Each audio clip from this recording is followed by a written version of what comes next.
Hola, hola, futuros programadores. En el día de hoy voy a dar la segunda aula, que es Fundamentos de Computación, parte 2.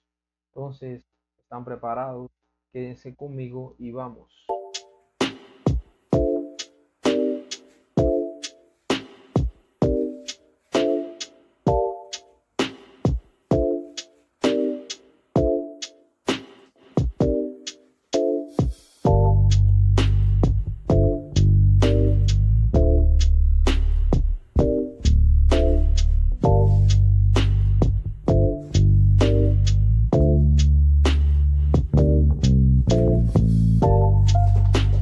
Bienvenidos de vuelta, programadores. Hoy voy a hablar un poco de la parte básica, ¿no?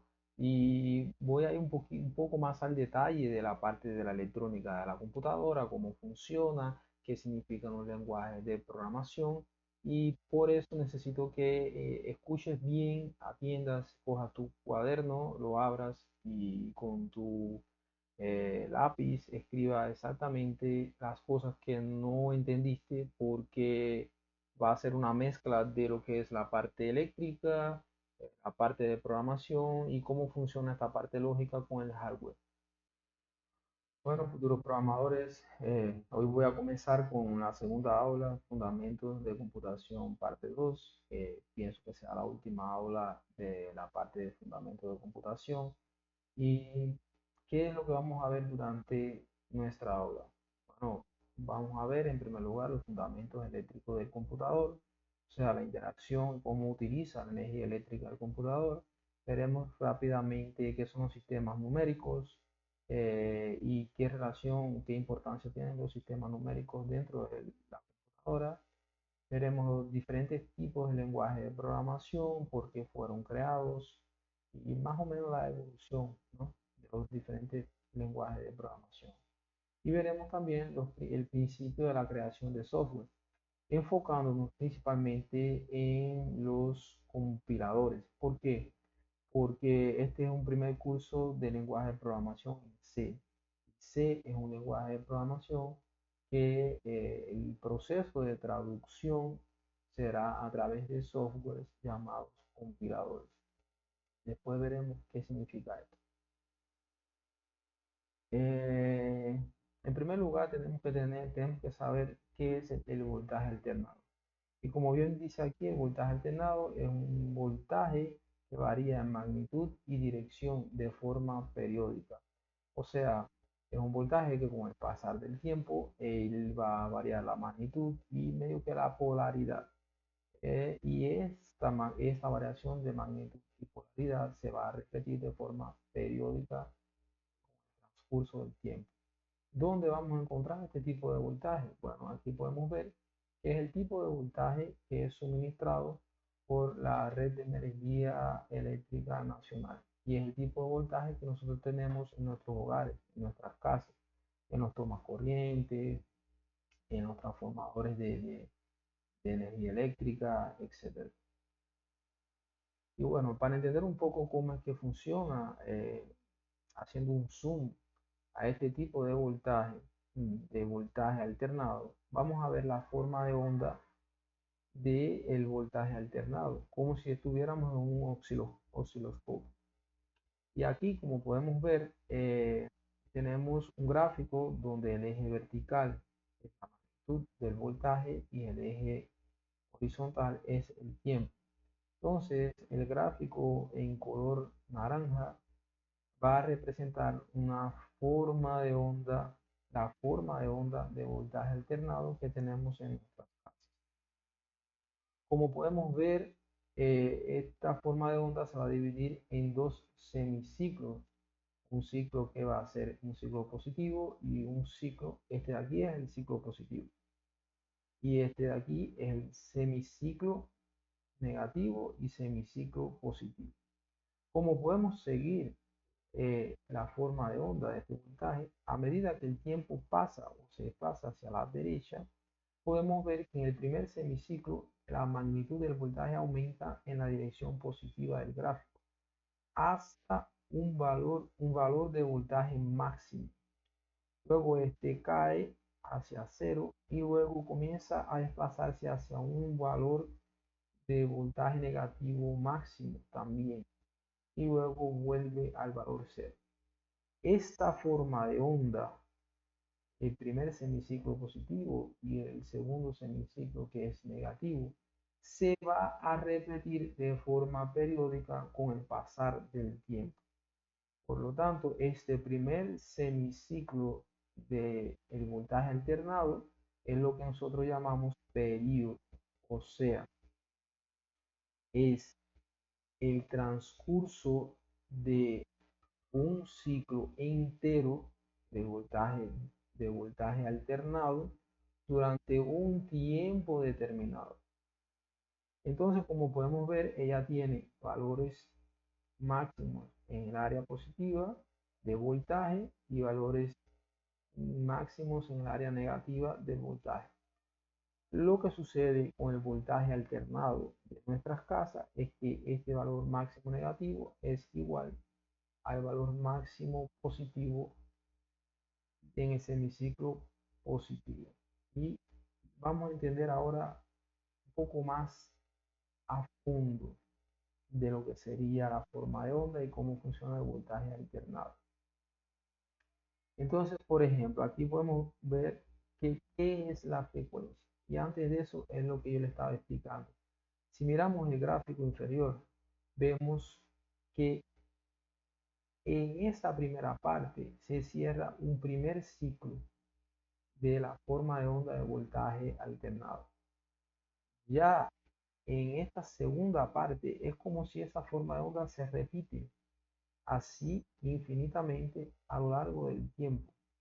Entonces, este primer semiciclo va a cerrar el primer periodo, o sea, el tiempo que existe entre 0, vamos a suponer que sea segundos, entre 0 y 1 segundo. Entonces, el periodo de 1 segundo. La forma de onda se va a repetir en 1 segundo. Vemos aquí, por ejemplo, la frecuencia que se da en hertz o ciclos por segundo. Ya sabemos lo que es un ciclo. Vemos que si en un segundo, transcurrido un segundo, se ejecutó un ciclo solamente de el voltaje de la forma de onda de voltaje alternado, decimos que este voltaje tiene un ciclo por segundo o un hertz, que es la frecuencia, la cantidad de veces se repite un ciclo durante un segundo. Ahora, por ejemplo, en este caso vemos que la cantidad de veces que se repite este ciclo en un segundo es 10 veces. Entonces decimos que la frecuencia de este voltaje es de 10 Hz o 10 ciclos en un segundo. Entendimos ya cómo es la forma de onda del voltaje, cómo se comporta y qué es la frecuencia. Entonces, vamos a segundo concepto y concepto no, vamos a entender ahora cómo funciona la alimentación de la casa. Nosotros sabemos que tenemos lo que es los tomacorrientes, ¿correcto? En nuestras casas. Sabemos también que el sistema energético nacional nos suministra el tipo de voltaje alternado.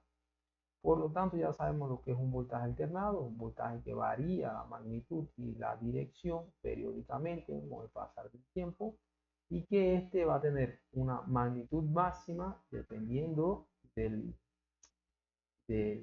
voltaje de la casa, de la región. Puede ser que el voltaje máximo sea de 110 voltios o puede ser que sea de 220 voltios. Y la frecuencia en algunos casos puede ser de 50 Hz o 50 ciclos por segundo o de 60 Hz de 60 ciclos por segundo. Entonces, en términos de conceptos de energía eléctrica, ya sabemos cómo funciona el voltaje alternado en nuestra casa, que puede tener voltajes, puede llegar a voltajes máximos, amplitud máxima o de 110 o 220 voltios y la cantidad de ciclos, la rapidez de ciclos por segundo puede ser o de 50 Hz o 50 ciclos por segundo o de 60 Hz o 60 ciclos por segundo. Esto tenemos que tenerlo bien en cuenta porque después lo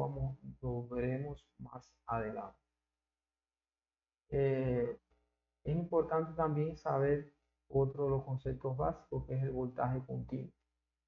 Como dice aquí, específicamente el voltaje continuo, también conocido como voltaje de corriente continua, es un voltaje que mantiene su polaridad constante y no cambia el valor con el tiempo. O sea, no cambia la magnitud del voltaje con el tiempo y también no cambia la dirección o la polaridad con el tiempo.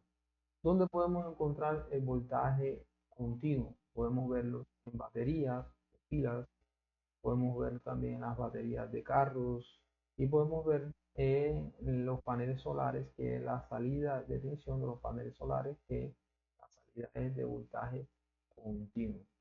Entonces, ¿cómo sería la forma de onda de voltaje continuo? Bueno, la forma de onda, como hablamos, la magnitud de del voltaje es constante con el pasar del tiempo.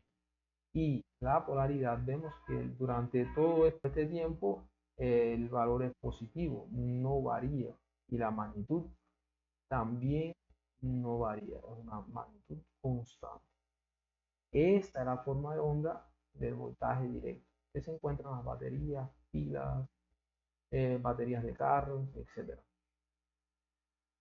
Ahora vamos a ver la alimentación eléctrica del computador. Como dijimos, en nuestras casas tenemos el voltaje el voltaje alternado. Como vemos aquí, en los tomas corrientes tenemos el voltaje alternado. Y tenemos que tener bastante, bastante cuidado porque dependiendo del voltaje alternado, si es de 110 o 220 voltios y la frecuencia es que tenemos que comprar tendríamos que comprar la fuente de alimentación o el transformador porque tiene que estar sincronizado. Si mi toma corriente, si el voltaje es de 220 voltios, mi transformador o fuente de alimentación tiene que soportar 220 voltios, al igual que la frecuencia.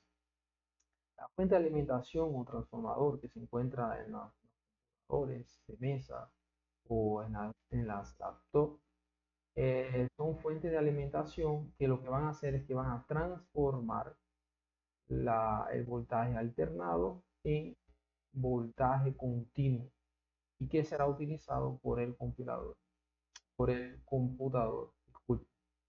Entonces, como pueden ver, sí, las computadoras van a utilizar la fuente de alimentación alternada, pero ellas tienen internamente un transformador o una fuente de alimentación que la función de ella es transformar el voltaje alternado a voltaje de corriente continua que es utilizado por los componentes del computador, son componentes digitales que solamente utilizan o trabajan con voltajes de corriente continua.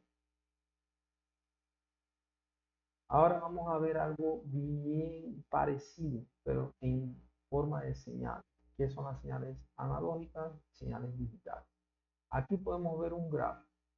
Este primer gráfico en forma de onda sinusoidal que se parece al voltaje alternado es una señal analógica. La señal analógica es una señal infinita que varía con el tiempo constantemente y puede variar o de magnitud positiva o negativa o puede ser totalmente positiva, pero varía en todo momento y puede tener una magnitud infinita en cualquier infinito intervalo de tiempo. La que vemos abajo es una señal digital. La señal digital es es lo que llamamos una señal discreta. ¿Por qué? Bueno, porque si observan, ella mantiene la magnitud en un instante de tiempo y hay otro instante de tiempo que ella o puede estar, vamos a suponer en este caso, la amplitud es 1 y 0. En este instante de tiempo, o ella puede estar en 1 volt o puede estar en 0. Entonces es lo que llamamos una señal discreta, porque ella cae bruscamente de una magnitud a otra prácticamente instantánea. Este tipo de señal es el tipo de señal que utilizan o trabajan los computadores. O tiene un voltaje, un circuito eléctrico almacenado un voltaje, o no tiene voltaje, como veremos a continuación. Entonces, eh, los circuitos eléctricos. Imaginemos que este aquí es un circuito eléctrico que va a almacenar un voltaje. Este aquí es otro, este aquí es otro, este aquí es otro, y así sucesivamente. Y estos circuitos eléctricos vamos a suponer que están dentro de una memoria, la memoria RAM, por ejemplo. Entonces, en este caso vamos a suponer que hay un dispositivo electrónico que va a almacenar, vamos a suponer que es 24 volts de corriente de directa. El otro no va a tener voltaje, el otro sí, el otro sí, el otro sí, el otro no. Entonces, estos dispositivos digitales, estos circuitos digitales, o van a almacenar un valor de voltaje digital, o van a tener ausencia de voltaje en el circuito, o están energizados o no. Y prácticamente se va a ver igual a la señal digital. O tienen un instante de tiempo un voltaje almacenado o no tiene un voltaje almacenado. Y esto en la computadora, esto es lo que la computadora puede manipular, voltajes de directa. Y esto se va a interpretar específicamente con números, específicamente con el sistema eh, binario. O sea, donde haya voltaje, la computadora lo va a interpretar como el valor de 1. Donde haya ausencia de voltaje en el circuito, lo va a interpretar como el valor de 0. Y así sucesivamente hasta formar un valor. En este caso sería 10, 100.000, 110.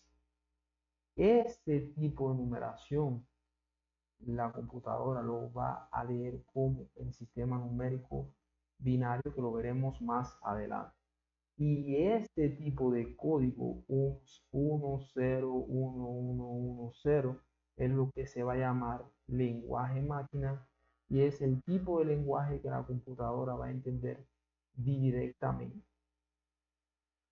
Los sistemas numéricos, por ejemplo, son lo que el mnemotécnico matemático que el ser humano utilizó para la interpretación de estas señales digitales, que solamente podían tener dos valores, o uno, presencia de voltaje, o cero, ausencia de voltaje. Y entonces, para hacer una interpretación más detallada hacia nuestro sistema numérico, el ser humano comenzó a eh, inventar este tipo de sistemas numéricos. Por ejemplo, si tenemos el valor 101 y en diferentes sistemas numéricos el ser humano quería verlo en el sistema numérico que él entiende, que es el sistema decimal, los números que van de 0 hasta el 9, es nuestro sistema decimal, pero es nuestro sistema numérico. Pero el sistema numérico de la computadora es el sistema numérico binario, solamente puede tener dos estados, o 1 o 0. Entonces, en este caso, el sistema binario, que es de base 2, solamente puede tener dos valores posibles. A decimal se convertirían en 5. El octal, que tiene 8 números posibles, 8 combinaciones de números posibles, que es de base 8. El 101, si lo escribimos en el sistema numérico octal, en decimal daría 65. El decimal 101 sería 101. Y en el hexadecimal, que de base 16, o sea, de 16 sería del 0 al 9, 10 números, y de la A a la F para completar los otros 6 números. Si colocamos 101 con el sistema numérico decimal, en decimal se interpretaría como 257. ¿Para qué se inventaron estos sistemas numéricos? Porque en la computadora el sistema binario puede llevar a números muy grandes. 101, 101 es un número, es un valor binario muy pequeño. En en relación con la computadora, podemos tener cientos y miles de unos y ceros, unos al lado del otro, que dificultaría la lectura para los seres humanos. Entonces, para interpretar este mismo número, pero más compactado, se inventaron los sistemas numéricos que sería el octal, decimal y el hexadecimal para hacer una interpretación de números binarios mayores de forma más simple para que el ser humano lo pueda entender mejor. Para eso se inventaron los sistemas numéricos. Y estos números que están aquí son estos números que están aquí son los números en decimal, como si estuviéramos colocando el valor 101 en cada sistema numérico y la conversión a decimal. Correcto, correcto. Voy a minimizar un poco aquí para mostrarle un ejemplo por qué se inventaron los sistemas numéricos.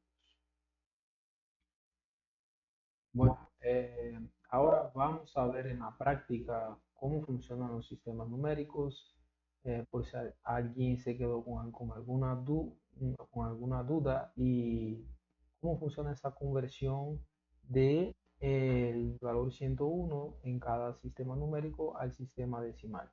Y lo vamos a ver bien en la práctica. Por ejemplo, vamos a la computadora. Dentro de nuestra computadora, ahora nosotros vamos a buscar la calculadora. Vamos aquí, vamos a la calculadora. Esta aquí es la calculadora del sistema, ¿correcto? Entonces, en esta calculadora del sistema está en padrón y vamos a programador. Vemos que tenemos aquí todos los sistemas numéricos que hablamos, el binario, el octal, el decimal y el hexadecimal.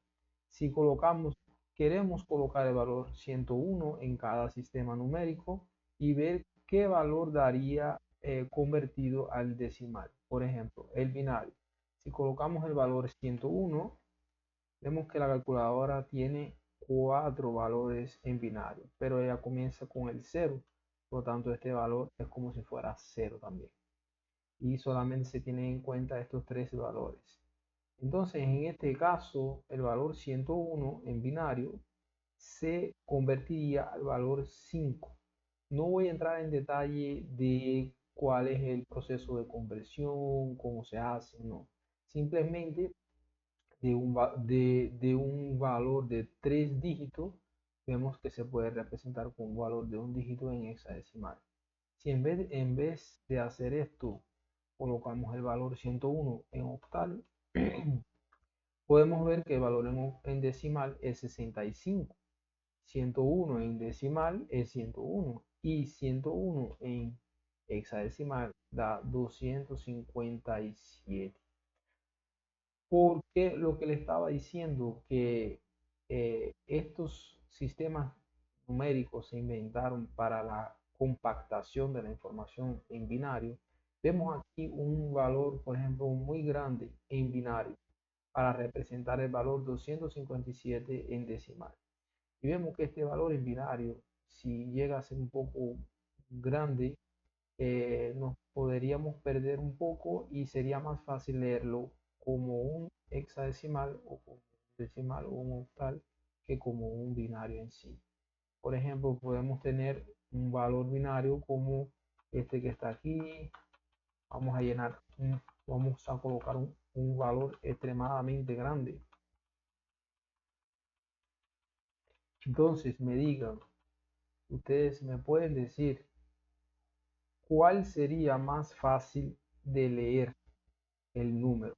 En binario, miren la cantidad de números de ceros y uno que tiene para poder ser interpretado por un ser humano, o en hexadecimal, por ejemplo. Miren cómo se compacta la misma información, miren cómo se compacta y está compactada de una forma que el ser humano la puede leer perfectamente sin perderse, al contrario del valor en binario. Además, a la hora de manipular valores en binario, Nosotros los seres humanos podemos confundir donde va un cero, colocar un uno, donde va un uno, colocar un cero, y así sucesivamente. Entonces, en hexadecimal, esta información a la hora de llenarla, ser llenada por un ser humano, por ejemplo, es más fácil de identificar a dónde va un 7 que la A, por ejemplo. Y este es nuestro sistema numérico, el sistema numérico de los seres humanos, que es el decimal. Este valor en binario va a representar este valor inmenso en, en decimal. Y se puede ver que cuanto mayor es la base, más compactada es la representación numérica. Ese es el decimal de base 10. Ahora de base 16, que es un número menor. Entonces ya entendieron lo que es el sistema numérico. Es la importancia del sistema numérico. Primero, representación de valores en binario, que es el lenguaje máquina. Como podemos ver, es una representación muy complicada para ser leída y manipulada por el ser humano. Entonces, el sistema numérico sirve para compactar esa información y que sea una forma más fácil y más accesible de manipular por los seres humanos. Esa es la gran ventaja de los sistemas numéricos. Volviendo a nuestro asunto, volviendo a nuestro asunto, vamos al segundo asunto, que es la, volviendo al segundo asunto, vamos a la evolución de los lenguajes de programación. Bueno, como bien dijimos, el lenguaje máquina como la computadora o la máquina, el computador, es un dispositivo digital cuyos componentes solamente manipulan señales digitales o voltajes de corriente continua, voltajes de directa. Estos componentes están preparados para almacenar un valor de voltaje y ellos van a tener solamente dos estados, o están energizados o no, valor de 1 o 0. Este es el tipo de lenguaje, como pueden ver, es el tipo de lenguaje que interpreta directamente o sabe leer directamente la computadora, el lenguaje binario, y es llamado lenguaje máquina. Pero ¿qué sucede? Por ejemplo, esta primera información vemos que están separadas. ¿Ven que ustedes ven que están separados los códigos por un espacio? Vamos a suponer que esta primera información no sea un dato y sea, por ejemplo, una operación, suma, resta, multiplicación, división, no sé, dependiendo del código. Y luego esta es una posición de memoria y este es el valor o el dato. En decimal, por ejemplo, cuando queremos sumar un valor que sea una memoria, sumarle este valor. Vamos a suponer, vamos a interpretarlo así. Entonces, así es como leería la computadora, el lenguaje máquina. Pero antiguamente los programadores encontraron muy difícil este tipo de lenguaje, programar en este tipo de lenguaje máquina porque el ser humano confundía mucho el 0 con el 1 y era muy difícil leer y había muchos errores. Por lo que, por ejemplo, si el primer código es un código de comando para la computadora de suma, el medio que hizo una compactación y dijo, bueno, si toda vez que yo coloque este valor en binario significa la operación de suma, yo voy a medio que interpretar o traducir este valor, lo voy a igualar a algo que yo conozca de mi lenguaje. Entonces surgió el lenguaje ensamblador. El lenguaje ensamblador, vamos a suponer que él tiene una estructura y vamos a suponer que la palabra de mover en inglés es más fácil de recordar por los seres humanos esta palabra que este código de suma o mover, por ejemplo. Entonces, lo que el ser humano hizo que cogió este pedazo de código que sería la operación de mover, y lo transformó a la palabra move, que es más fácil de recordar, que en inglés sería move. Entonces, cada vez que el humano escribía el move, el, no es el compilador, se le llama ensamblador, que sería el traductor, el software que traduce de este tipo de lenguaje ensamblador a lenguaje máquina, que lo que la computadora entiende. El ensamblador, cada vez que ve la palabra move o move, él va a transformar estas letras, ya es un software de traducción, va a transformar este código a este número en binario, y la computadora va a entender que el número binario es mover, y así sucesivamente. Es un programa que traduce de un lenguaje X, en este caso ensamblador, al lenguaje máquina. Luego, ¿qué sucede? En el lenguaje ensamblador se necesitaba de muchas instrucciones para realizar una simple suma. Por ejemplo, A más B. Tenía que colocar por lo menos 6 instrucciones en el ensamblador para hacer una suma de A más B. Y se hizo la necesidad de compactar más este tipo de lenguaje de programación. Y ahí surgieron los lenguajes de alto nivel, que además de compactar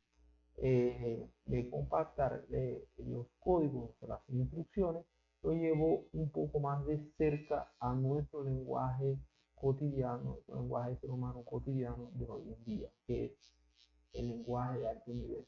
Como podemos ver, por ejemplo, esta es una instrucción en C de asignación, donde se puede ver la simplicidad, o ¿cómo decir?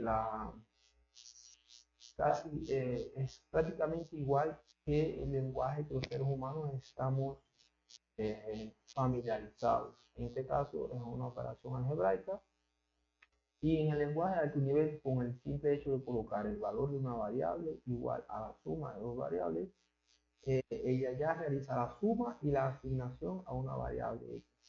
Pero podemos ver que, por ejemplo, este tipo de operación es simple. Antiguamente, en el lenguaje ensamblador necesitaba por lo menos, vamos a aproximar unas 16 instrucciones igual a esta, para llegar a esta operación, que con los lenguajes de alto nivel solamente utilizas una instrucción o un enunciado, solamente para hacer la misma operación que con 16 instrucciones de un lenguaje ensamblador. Entonces, ya sabemos qué es el lenguaje máquina, qué es el lenguaje ensamblador y qué es el lenguaje de alto nivel. En los lenguajes de alto nivel no se le llama al software que hace la traducción del lenguaje de alto nivel al lenguaje máquina, no se le llama ensamblador, sino que se llama compilador. Los compiladores son los traductores de lenguajes escritos de alto nivel para lenguaje máquina. Ellos tienen unas normas, una sintaxis, para saber si alguna instrucción escrita en lenguaje de alto nivel está bien escrita, mal escrita, etc. Y, y nada, el compilador es eso. Él sabe este lenguaje de alto nivel, lo entiende y simplemente lo traduce al lenguaje máquina y se lo envía a la máquina. El compilador no es más que un traductor, como si fuera en la vida real. Si yo hablo español y la máquina habla inglés, por ejemplo, yo no sé hablar inglés, por ejemplo. Entonces el compilador sería como el traductor que sabe los dos idiomas, mi idioma en español y el idioma en inglés. Entonces, cuando yo quiero darle una orden a, a la computadora, pero yo no sé hablar inglés, simplemente yo hablo con el compilador, que sería el traductor, y el compilador le va a pasar la información al computador, en este caso, en un ejemplo, en inglés, ya traducida al inglés. Ahí el computador va a saber lo que todo es como una especie de comunicación. Él va a saber lo que yo quería que él hiciese. ¿Correcto? Entonces, vamos a ver, y ya lo expliqué ahora mismo así, en forma detallada, pero vamos a verlo más al detalle. Por ejemplo, el principio de la programación. El programador simplemente va a escribir las instrucciones en un lenguaje X, vamos a suponer, como es un curso de programación en C, la va a escribir en un lenguaje de alto nivel, la va a escribir en un editor de texto, por ejemplo. El programador tiene que saber la sintaxis de este tipo de lenguaje, que es el lenguaje que lo entiende el compilador, que simplemente va a escribir las instrucciones y el lenguaje de programación de alto nivel. Luego, estas instrucciones serán interpretadas